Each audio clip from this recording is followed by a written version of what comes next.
Hola, buen día. Este tema se llama electrólisis. Electro tiene que ver con la electricidad, lisis, ruptura. Esto implica una transformación química. Esas transformaciones químicas generalmente no son espontáneas.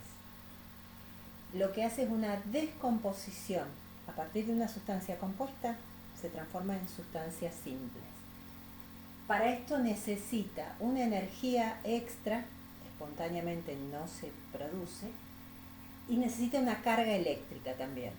Necesita una fuente de tensión eléctrica.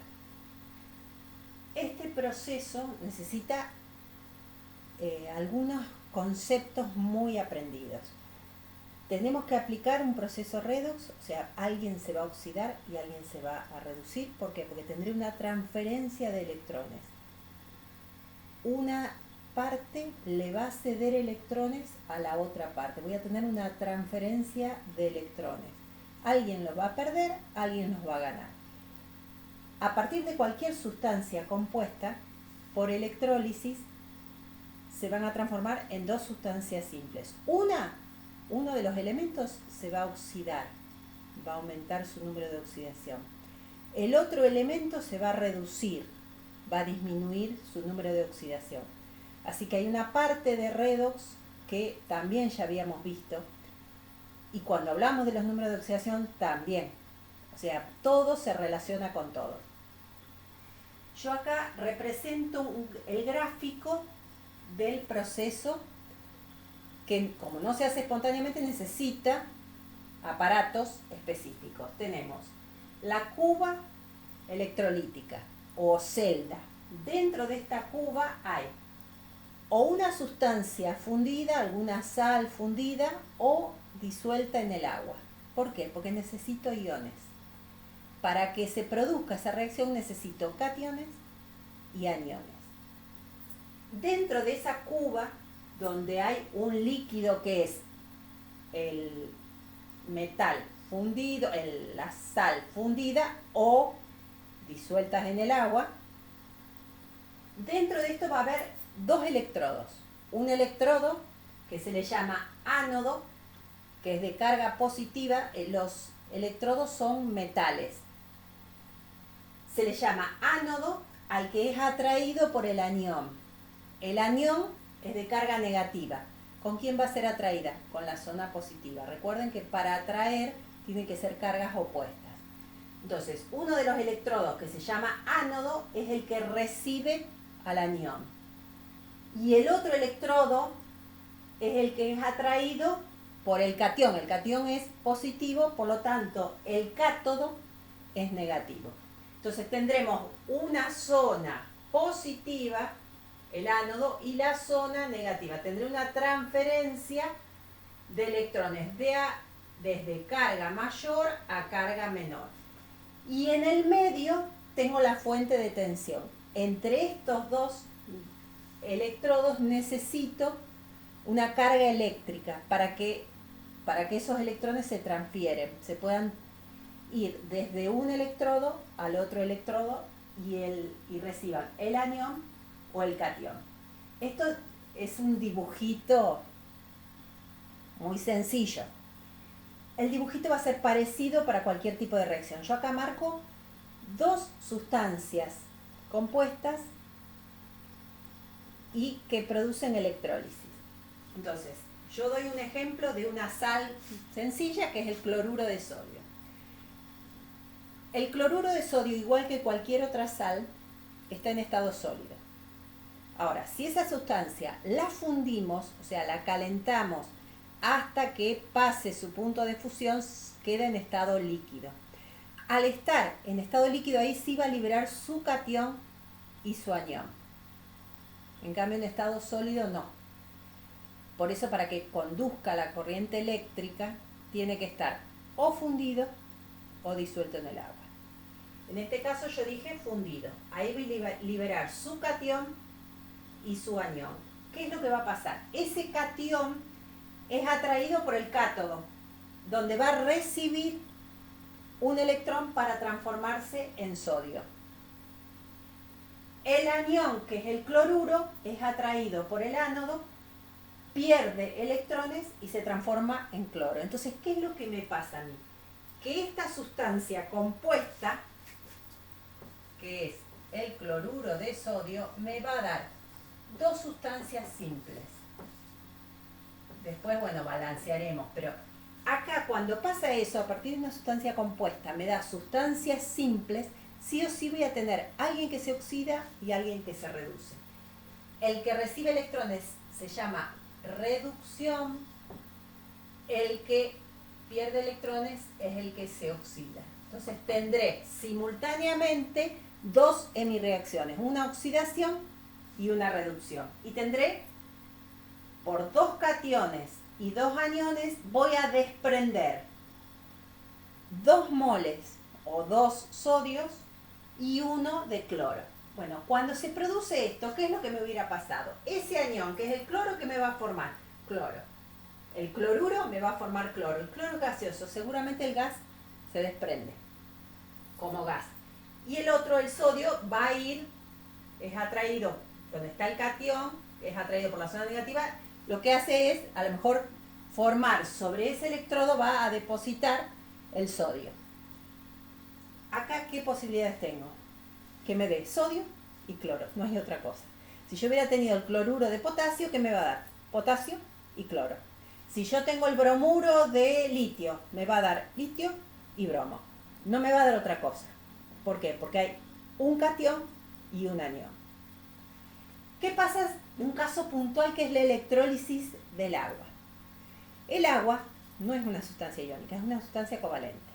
Es una sustancia covalente polar, hay polaridad. Pero el agua se ioniza muy, muy poco. Pero de todos modos, con electrólisis puede descomponerse el agua y a partir del agua formar hidrógeno, que es un gas, y oxígeno, que es otro gas. Entonces, acá lo que me va a formar a partir del agua, voy a terminar liberando un catión hidroxilo y el anión hidroxilo y el catión hidrógeno o catión hidrógeno, depende si le meto el agua o no. Bueno, en realidad esa ecuación está mucho más desplazado hacia la molécula que hacia el ion, pero de todos modos ese catión es atraído por el cátodo ganando electrones y desprende hidrógeno gaseoso. El anión hidroxilo me va a formar el agua, media molécula de oxígeno y desprende electrones. O sea que acá tengo también una reducción y una oxidación. En definitiva, para 2 moléculas de agua voy a formar 2 moles de hidrógeno gaseoso y 1 de oxígeno. Esto sería un dibujito parecido a esto un poquito trucho, el que hice, pero con esto lo que les quiero mostrar es que acá se pone un tubo que tiene agua. Entonces al ir, va a ir incorporando hidrógeno, que es el gas. Acá quedaría el gas de hidrógeno y acá el de oxígeno. ¿Qué es lo que me va a dar? ¿Quién va a desprender más?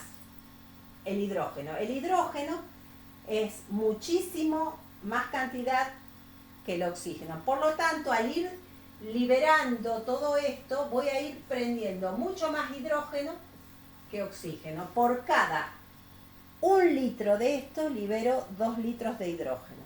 Por esa relación de 2 a 1.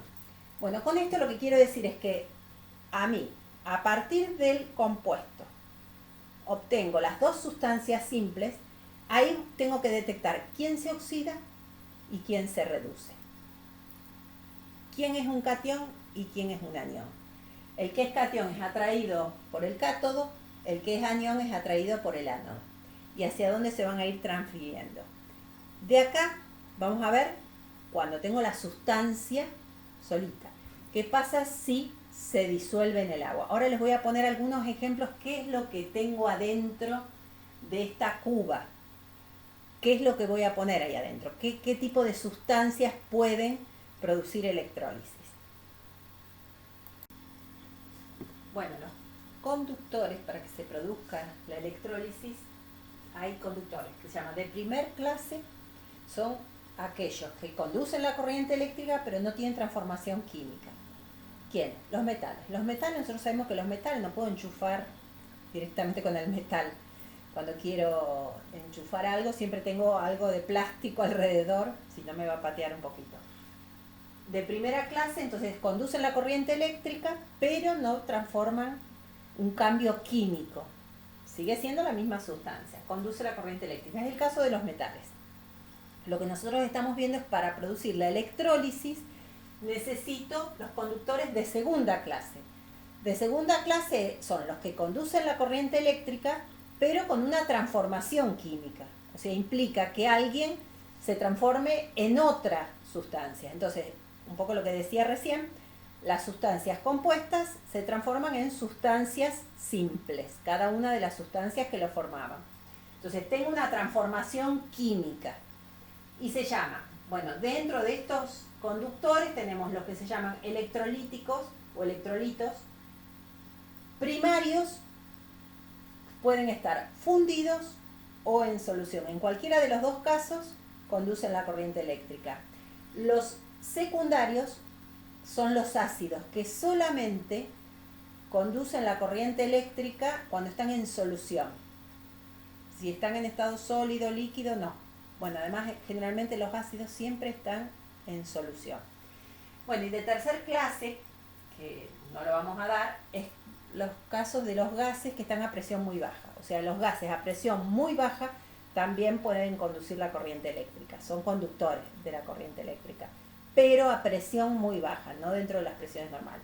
Lo importante es que nosotros tenemos que trabajar con estos conductores, que son de segunda clase, electrolitos primarios o secundarios, es trabajar con sales. Las sales al disolverse en el agua se van a ionizar totalmente, y si se funden también se van a ionizar totalmente. Lo mismo pasa con los hidróxidos.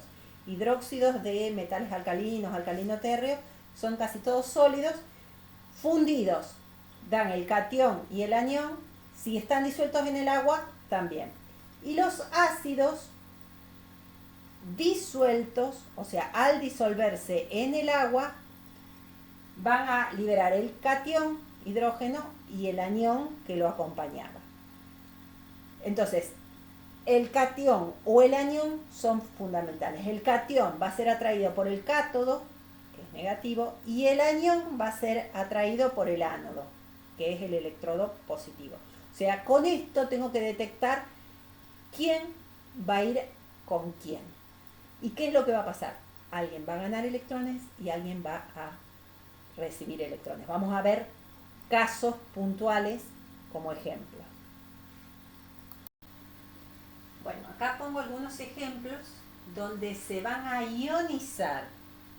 O sea, estas sustancias, aunque sean iónicas algunas,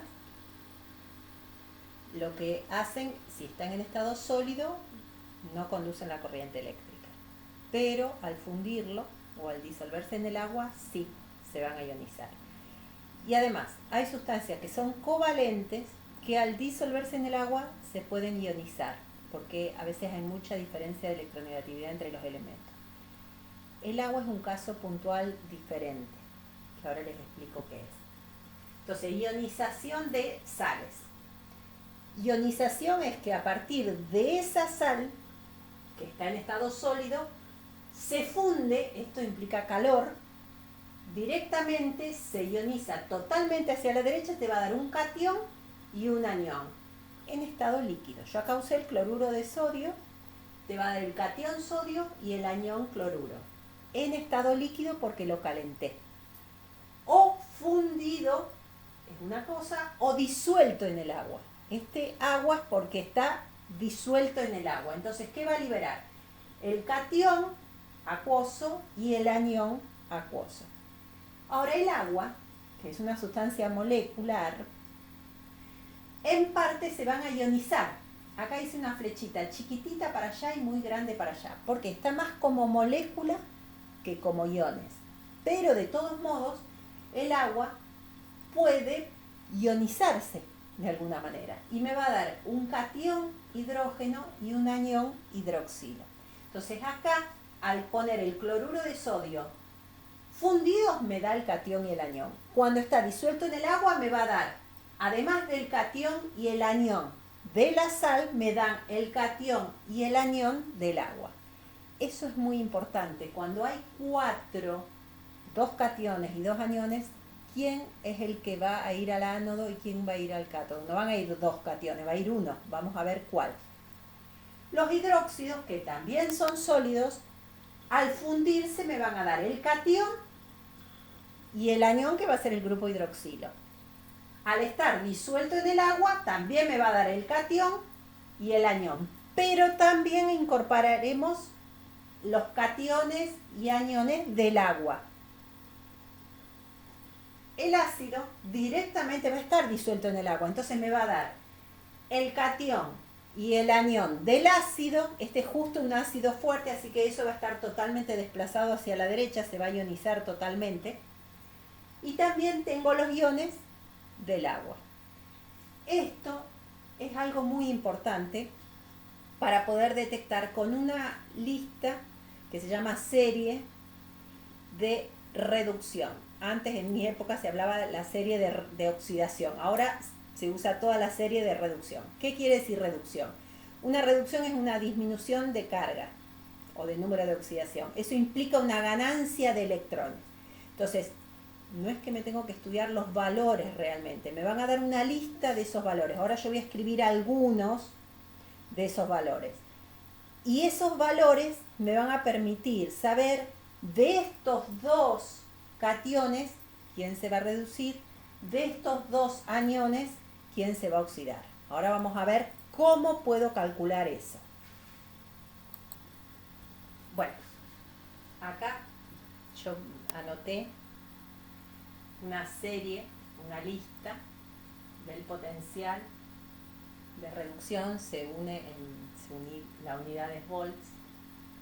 Y acá yo tengo algunos elementos, yo marqué algunos, son muchos los que aparecen, puse algunos nomás. Fíjense, ahí tengo un orden de reducción de cationes que ganan electrones o sustancias de carga cero que ganan y se transforman en aniones. O sea, esto acá implica una disminución de la oxidación. Lo que va a ir aumentando de acá para acá, va a ir aumentando la reducción. Para acá va a ir aumentando la reducción.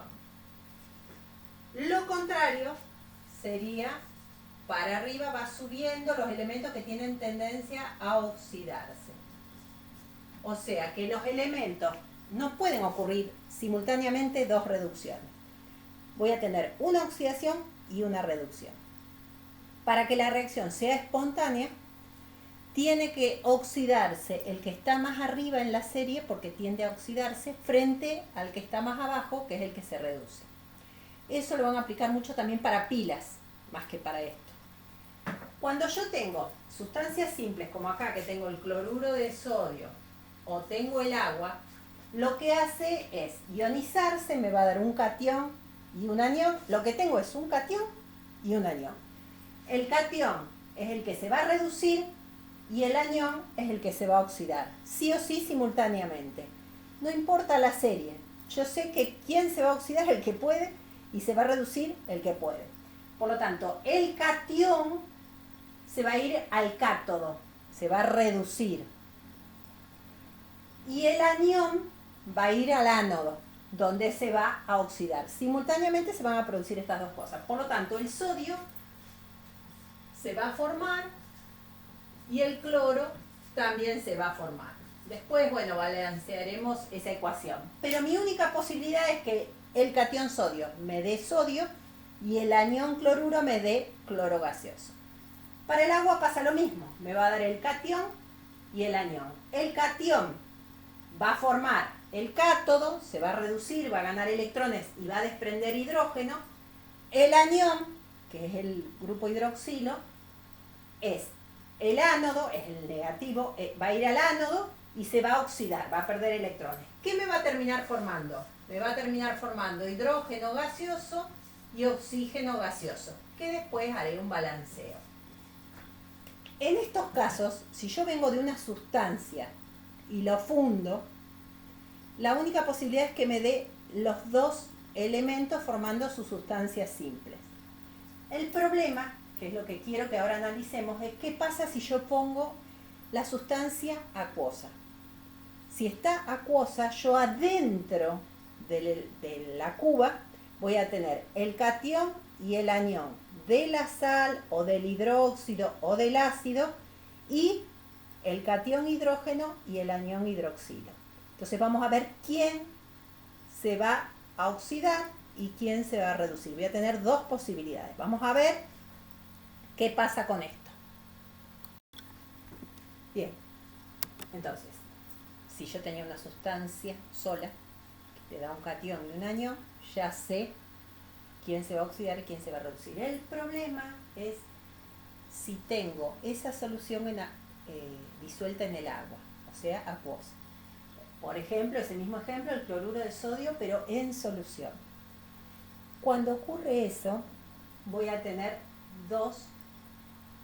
es como si se produjeran dos electrólisis, no se van a producir los dos, se va a producir una sola. Pero la sal se va a ionizar totalmente, se va a desplazar totalmente hacia la derecha. El agua, parcialmente. Pero yo voy a tener la ionización de la sal, que te va a dar un catión y un anión, y el agua, que me va a dar un catión y un anión. Entonces, yo tendría dos cationes posibles, el catión sodio y el catión hidrógeno, que irían a parar al cátodo. Esos son los que van a ganar electrones. Eso implica una reducción. Pero no se van a reducir los dos, se va a reducir uno. ¿Quién se va a reducir? El que tiende más a reducirse. Por eso tengo la lista de los potenciales de reducción. Entre el sodio y el hidrógeno, el catión hidrógeno, estos dos cationes, el que esté más abajo es el que tiende más a reducirse. Tiene un valor mayor. Este valor es mayor a este. Por lo tanto, en este caso, de estos dos, el que va a elegir es desprender hidrógeno. ¿Por qué? Porque el hidrógeno tiende más a reducirse que el catión sodio, perdón. Entonces, de estos dos va a actuar este. El sodio no. ¿Qué tengo? Que yo no lo había incorporado. Ahora incorporé una de las maneras de formar el oxígeno a partir del grupo hidroxilo. El grupo hidroxilo, estas son todas reducciones.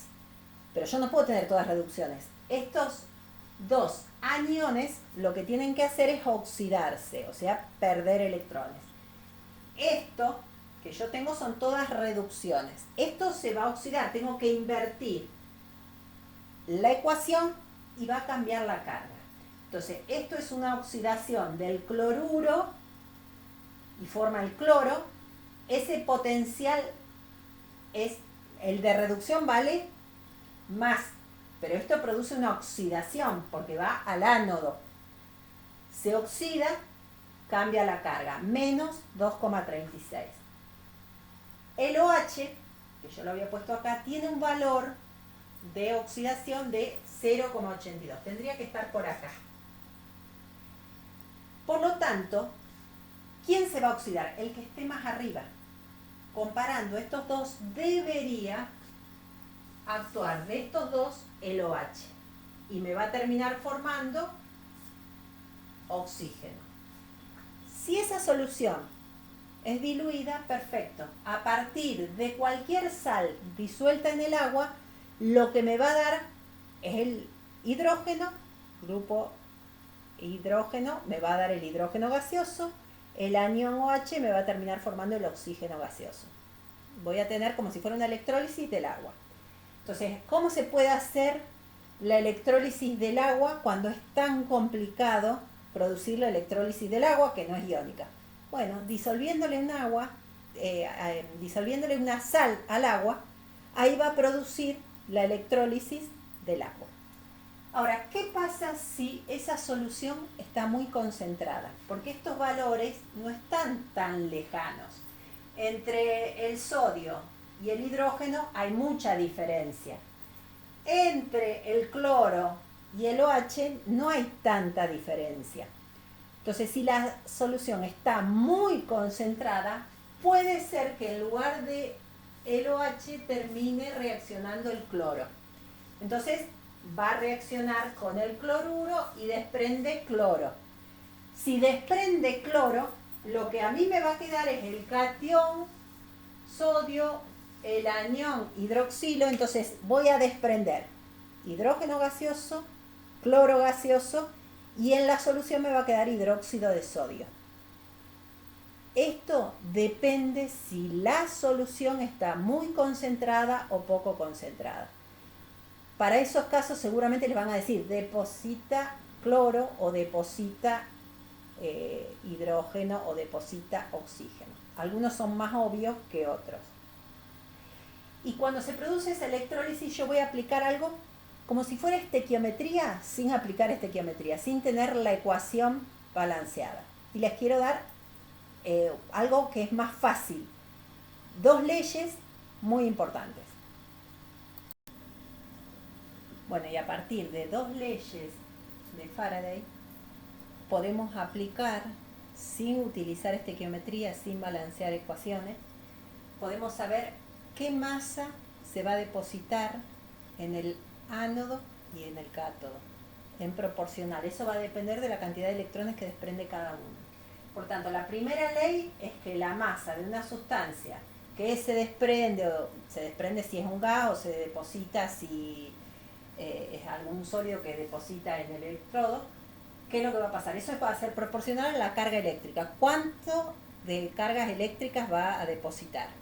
No es lo mismo liberar 2 electrones por cada mol que 1 electrón por medio mol. O sea, tiene que ver con la proporción de electrones que libera. Ahora, la cantidad de electrones que pierde uno debe ser igual a la cantidad de electrones que recibe el otro. Por lo tanto, también va a ser proporcional la segunda ley. Entonces, ¿qué dice la primera ley? Individualmente, para las dos sustancias que se depositan, de las dos por separado, la masa tiene que ver, es proporcional con respecto a la carga que tiene. Esa masa dividido esa carga es constante, es proporcional, es una constante. Esa constante E, esa E medio rara, se llama equivalente electroquímico. ¿Y de dónde sale eso? Tengo que buscar el peso atómico o masa atómica, no importa si es diatómico, el peso atómico dividido la cantidad de electrones que gana o pierde por cada 96.500 coulombs. Porque detectaron que por cada mol de electrones libera 96.500 coulombs. Por eso tengo que trabajar con este valor. Eso es una constante. Para 96.500 es un mol. Entonces el equivalente electroquímico lo saco de la tabla buscando la masa atómica dividido la cantidad de electrones que cambió ese elemento por 96.500 coulombs. Eso se va a expresar en gramos sobre coulomb.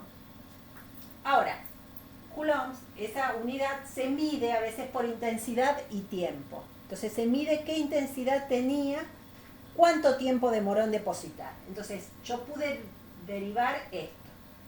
La intensidad es igual a Q sobre tiempo. Por lo tanto, Q me va a dar intensidad por tiempo. Yo lo que voy a hacer es despejar esto.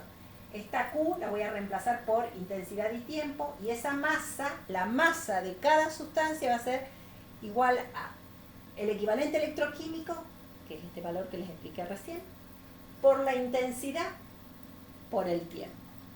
Ojo, la masa lo tengo que trabajar en gramos. Si el dato lo tenía en miligramos, lo paso a gramos. Si lo tengo en kilogramos, lo paso a gramos. Siempre en gramos la masa.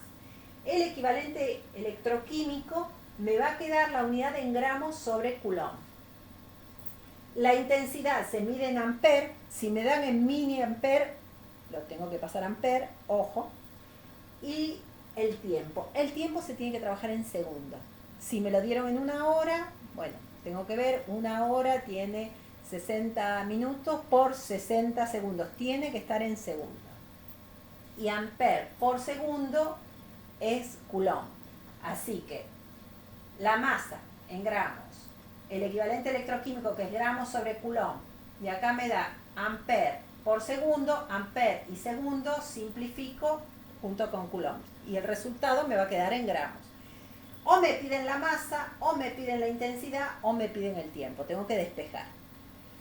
Para la sustancia A, hago lo mismo para la sustancia B. O si no, busco la segunda ley, que es la relación que existe entre la masa de A y la masa de B es proporcional con respecto a la cantidad de electrones que desprende uno, va a ser igual a la cantidad de electrones que recibe el otro. Por lo tanto, el equivalente químico es esa masa atómica de ese elemento dividido la cantidad de electrones que utiliza.